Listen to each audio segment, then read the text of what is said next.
appreciate the opportunity to be standing in front of you today. I'm very grateful to Coach Saban and the members of the University of Alabama to allow me to have this opportunity. I've been working really hard to try to establish an identity for our football team. Got a long way to go, really in the third day of training camp here, or fall camp. Just trying to string some good days together. And you know, the guys are working really hard and putting in a lot of effort. I appreciate all that, and appreciate working with the staff that we got here. A bunch of good guys that work extremely hard, been very helpful for me, and you know, hopefully we work well together and take it one day at a time and try to improve the best we can. So, you know, with that, I'll open it up to questions. Again, appreciate the time to take care. If you guys could say your name so I could start learning some of you guys' names, that'd be great before you ask the question. We'll start up front here with Ryan. Hey, good morning. Ryan Fowler here in Tuscaloosa. Can you talk about your offensive philosophy and also address maybe some similarities between Bill Belichick and Nick Saban? Yeah, well, you know, we have a ton of different plays that we can run offensively, and what you try to do as a coach is you try to put the players in position to be successful. Ultimately, you know, Coach Saban is the head football coach, but we have a variety of different plays, both runs and passes, and we're implementing new plays every day. We have a whole new, you know, package going in today, quite a bit of plays, throwing a lot at these guys. You know, you try to be aggressive as an offensive guy. You try to take away the strengths of a defense and really the strengths of your offense you want to go try to expose the defense with. In terms of Bill and Coach Saban, you know, obviously they've worked together in Cleveland, got a lot of respect for both of them, learned a great deal probably from those two men more than anybody else in this profession. Detailed, organized, demanding, you know, expect you to do it the right way. There's no excuses to be made. You have a job to do, you go do it. You know, our mantra is do your job. And that's what, you know, everyone in the organization has to do is do their job. You know, I can't play, you know, offensive line, although I might look like it right now. And they can't do our job. So everybody's got a job to do. Great leader, demanding, tough. Really appreciate the opportunity. Had some good experience with him at Michigan State as a graduate assistant, and you know, he's a great guy to work for. Come back down to the front with Tony. Blue. Tony Sakalas, Bama Insider. How you doing? How's it going? What have you found the biggest difference between the college and the pro game? Well, you know, there's some time requirements there that you can't maybe meet as much, but you know, again, the philosophy of the organization and the structure and the detail that Coach Saban provides for us is very similar to the system that I came from. You know, coaching fundamentals is coaching fundamentals. So whether you're coaching, you know, a 30-year-old man or an 18-year-old young man, 19-year-old young man, you still got to coach the fundamentals and make sure they do it properly, and those don't change based on age. So, you know, leverage, hand placement, pad level, route detail, reads, footwork, you know, those are all the same whether you're coaching in professional football or you're coaching here. You know, your job as a coach is to show them how to do it and really accept no excuses. Demand they do it the right way, and then just if they mess it up or it's not exactly the way you want it, you got to get it fixed. Going back with Matt. Raise your hand. Matt Zenitz with AL.com.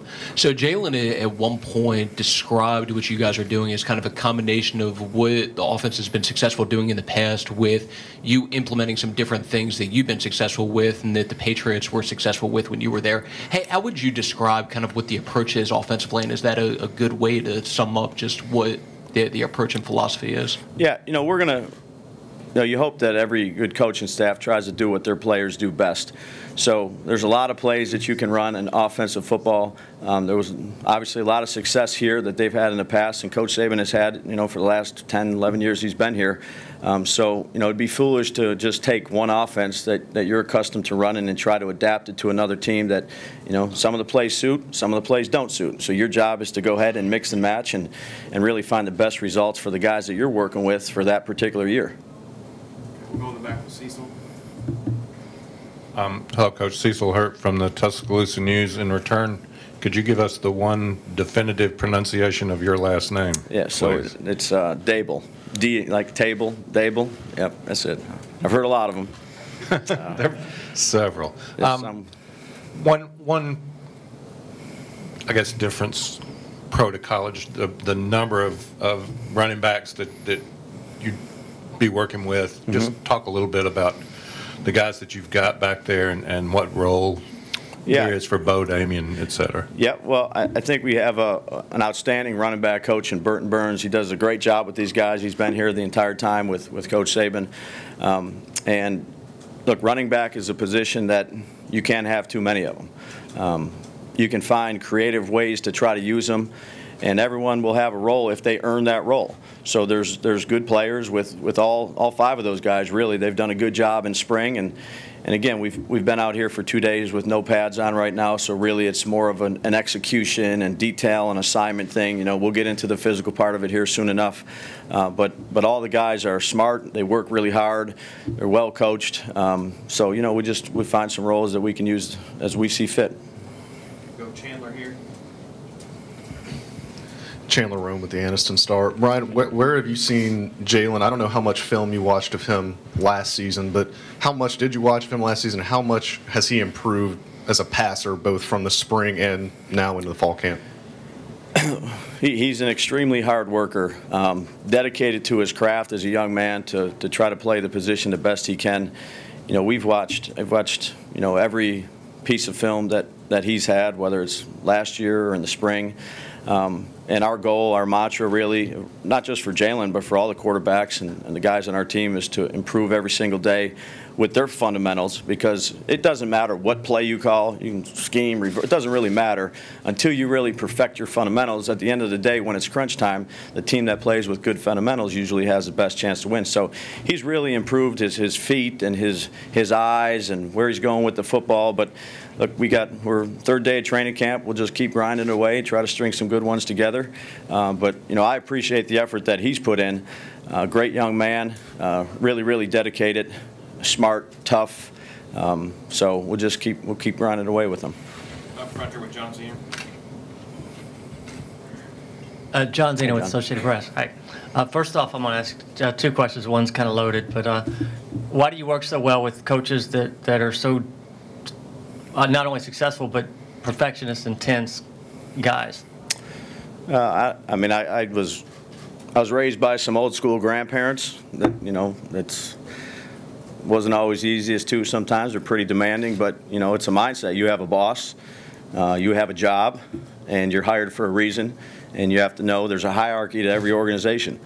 So the leader of the organization is the guy that you take the lead from, and whatever he asks you to do, you know, that's what you do. That's your job. That's your responsibility. And if you don't do it, there's always consequences, particularly in this business. So, you know, I got a tremendous amount of respect for Bill and Coach Saban. They've been great mentors. Obviously, extremely smart, extremely successful, and I appreciate the way they do things. You know, they make it easy to work for. There's a standard.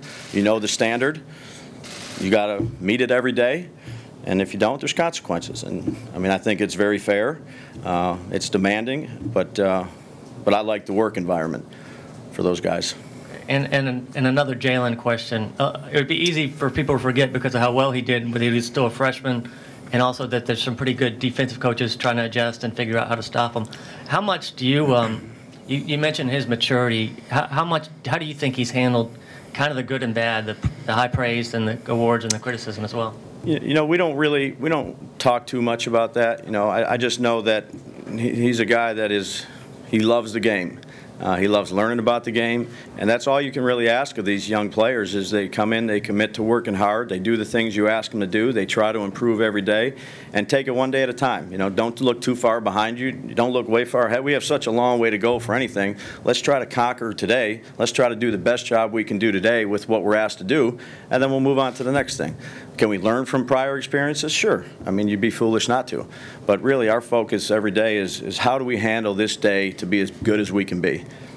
Come back over here to Aaron. Aaron Suttles, Tuscaloosa News. What little bit of practice we get to see? We see you, and you're nearly giving feedback on every rep. Is that something, and a lot of it has been positive from what we hear on the practice field, is that something that you've just evolved, or do you find players respond to your positivity?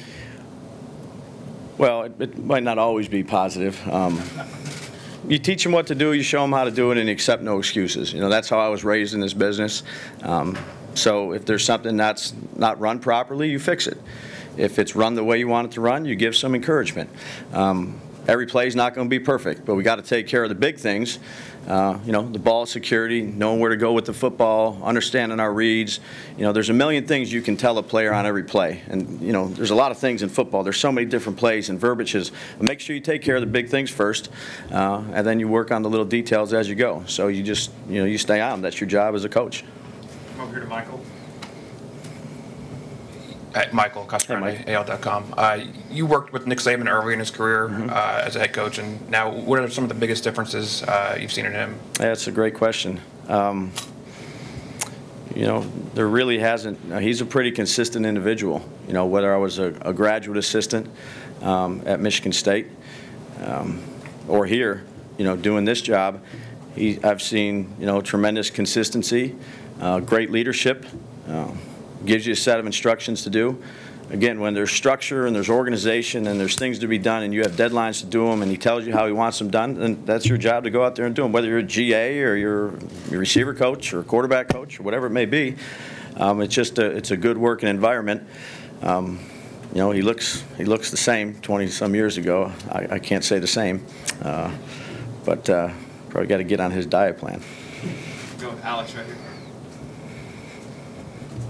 Alex Bynum, Decatur Daily. Alex. I wanted to take you back. Your senior year, you had the injury as a junior. How much did that 1 year kind of set you on this path that you've kind of grown, and what did you learn that year? I understand you were quite rambunctious on the sidelines a little bit at that young age. Disappointed that you couldn't play, obviously, but wanted to be part of it, which led basically into this career. Where I went from there to William & Mary, and was an only child and sending out a bunch of letters, and a lot of letters. I didn't have any money. Everybody's got the story. You guys got the story. You come from whatever you come from, and you work hard to try to get there. And fortunately, Coach Saban gave me an opportunity. As far as being intense and focused, I think that's kind of the way I've been since an early young age. That's just kind of my DNA, is to full steam ahead and be focused and be determined and be energetic and really do things, try to do them the best you can, do them the right way. We're going to try to get through three more, Coach, real Sure. quick. We'll start with Reiner here in the back.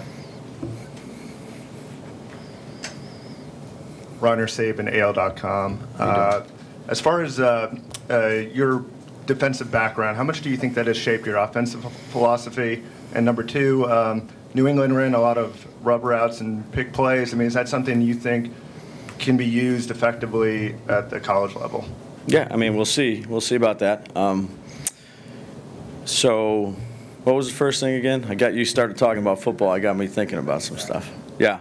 So, sorry, defensive background. Yeah. So that's kind of where I started and what I played, and, went from a small Division III school where we were very, very basic in what we did to a 1AA school where we didn't do a ton of things. And then when I got to Michigan State, it was like, holy cow. I saw Coach Saban's playbook, and obviously he came from the Browns, and, putting it on a computer and learning that. I think learning the other side of the football and, experience at New England, Coach Belichick has done that quite a bit too. The defensive coordinator started on offense, the offensive coordinator started on defense. So understanding the game and how you're getting defended and maybe some of the weak points and some of the coverages or the front schemes or the force alignments, that can be an advantage. It doesn't mean it's going to be an advantage, but it can definitely be an advantage in terms of understanding how teams are playing you and maybe how you want to attack them formationally or use of motion or lined up empty or motion, whatever it may be. So I got to learn from Coach Saban and Coach Belichick, which it's pretty good two guys to learn from in that regard. Two more quick ones, Dwayne, and then Scott to finish up. Obviously, Alabama's had quite a few guys drafted, but when you got here and saw the talent level, what was your initial impression? Yeah, I came in with really an open mind and tried to be an honest evaluator as I looked at it. And obviously in spring ball, you get to go out there in pads, which is a little different than pro football, where you're out there in shorts and T-shirts and running around. And again, you know, there's obviously the NFL has an extremely high talent level. It's 1%, and the guys here are very talented. So you adjust your eyes. You see these young players that are coming out of high school. You know, a lot of good young players here, and we'll just see if we can get them better too. Last one in the back. Hand that to Scott, please. Hey, Scott Griffin, 991 Smash Mouth Radio. Nice to have you here. Thanks.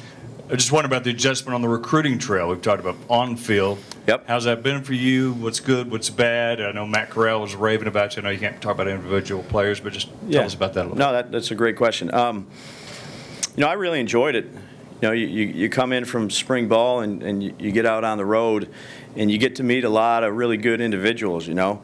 A lot of really good high school football coaches out there. And, you know, sometimes you get to go out to practice and watch how they operate and pick up some things and develop some relationships with both the coaching staff and the players.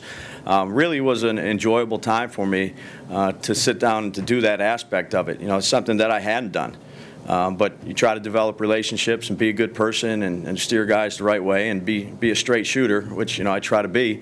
You know, and I've really enjoyed it. Enjoyed meeting these young players and develop relationship with the coaches. You know, came in with an open mind, and it's been a good few months. You know, but now it's time to get to work. You know, 2 days in, got a big day today with a lot of new things going in. Guys got to be up to speed with it. Try to go as fast as we can to get them up to speed and demand they know it and do it the right way. And they got to take some accountability with it too. And go out there and have a good practice. That's the goal for today.